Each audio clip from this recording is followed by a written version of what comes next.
इतिहास गवाह है, इस्लाम में अगर कोई जंग हारी गई है अपने गद्दारों की वजह से हारी गई। आज आस्तीन के सांप हमें ही डस रहे हैं हजरात। अब एक नया आस्तीन का सांप आया है, थंबनेल अगर ठीक से नहीं देखा है तो जाकर देख लीजिएगा। गाजा यूनिवर्सिटी के प्रोफेसर, ये देखिए डेटा लगा रहा हूं आपके सामने, डॉक्यूमेंट आपके सामने है। प्रोफेसर डॉक्टर सलमान अल दाया, ये डीन ऑफ द कॉलेज हैं शरिया and law Islamic university of Gaza के। ये काफ़ी फेमस और समझिए गाजा की सबसे बड़ी इस्लामिक यूनिवर्सिटी के डीन रह चुके हैं। ये फतवा उन्हीं ने जारी किया है। फतवा जारी करके हमास की निंदा की है और कहा है हथियार डाल दो और ये जिहाद नाम का जो खेल खेल रहे हो उसको बंद करो और ये जंग ख़त्म करो। और इन्होंने पूरी तरह से हमास की आलोचना की है, हमास के विरोध बयान दिया है। इससे साफ जाहिर हो रहा है कि या तो इनका कोई परिवार का व्यक्ति इजराइल के कैद में आ गया है या तो इनको विदेश भागना है। इनकी पूंछ पर खुद इजराइल के सैनिकों ने पैर रख दिया होगा। ये फड़फड़ा रहे होंगे कि हमें कोई सेफ जोन मिल जाए कि मैं अपना पैसा, अपनी चारों बीवियां, अपने बच्चे लेकर किसी विदेश में जाकर बस जाऊं। तभी तो अरे भाई इन्होंने बड़े आराम से कह दिया कि भाई जंग ख़त्म कर दो। हमास भी तो कह रहा है कि हमें जंग ख़त्म करनी है, लेकिन इनके हिसाब से जंग ख़त्म करने का मतलब ये होगा हथियार डाल दो और इजराइल की शर्तों को मान लो। और अगर इजराइल की शर्तें मान ही लेनी थी तो इतनी जो 40,000 कुर्बानियाँ हुई हैं इनका क्या ही फ़ायदा, हमास पहले दिन ही मान जाता। दोस्तों खैर आपकी राय क्या है वो कमेंट सेक्शन में ज़रूर लिखिएगा। सोचिए यूएन ने रिपोर्ट जारी करके बताया है कि गाजा के अंदर जो लोग मारे गए हैं उन मारे जाने वालों में से 70% सिर्फ बच्चे और महिलाएं हैं। उधर इजराइल फिलिस्तीन में हमले कर रहा है, वेस्ट बैंक पर बमबारी कर रहा है, गाजा तबाह कर चुका है, लेबनान मिटा चुका है, सीरिया पर हमला किया है और हमला करता जा रहा है। बाइडेन की टीम और बाइडेन आखिरी बार लेबनान और इजराइल के बीच सीज फायर करवाने के लिए आखिरी कोशिश कर रहे हैं, क्योंकि अब बाइडेन का कार्यकाल खत्म हो चुका है। लेकिन हमें पता है इजराइल सीज फायर नहीं करेगा।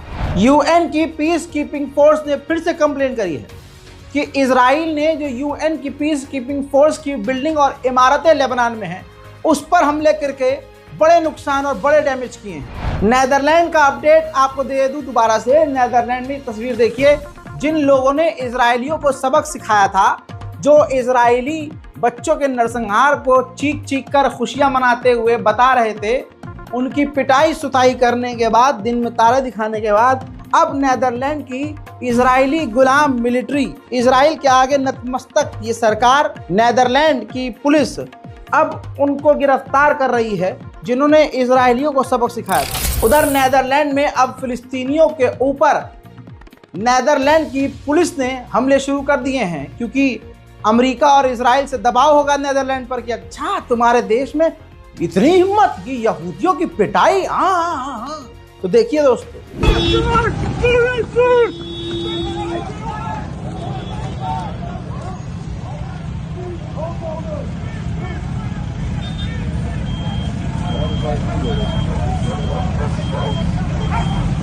इजराइल को यह जंग भारी पड़ रही है। 7 अक्टूबर से अब तक इजराइल की 2 मिलिट्री डिवीजन खत्म हो चुकी है, मारी जा चुकी है। दोस्तों नेतन्याहू और मुसीबत में फंसता जा रहा है, चिचिहा दुनिया के सामने रहा है, अंदर लुप हो रही है। जब से नेतन्याहू ने अपना अड़ियलपना दिखाते हुए इजराइल के डिफेंस मिनिस्टर को हटाया है, तब से नेतन्याहू का समर्थन इजराइल में और गिर गया है। उधर यमन के लड़ाकों ने जो अमेरिका का MQ-9 रिपर मार गिराया है, जलील करते हुए अमेरिका को उसकी वीडियो जारी कर दी।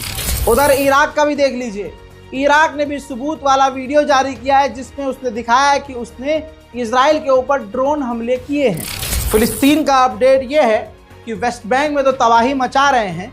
ये देखिए रामल्लाह के इलाके में इजराइल की मिलिट्री देर रात को घुसपैठ करके तबाही मचा रही है। उधर लेबनान की तरफ से इजराइल पर एक बार फिर से रॉकेटों की बारिश की गई, जिसमें कई रॉकेटों को तो इजराइल ने रोका, लेकिन एज यूजुअल कई रॉकेट इजराइल के इलाकों में गिरकर भारी तबाही मचा चुके हैं।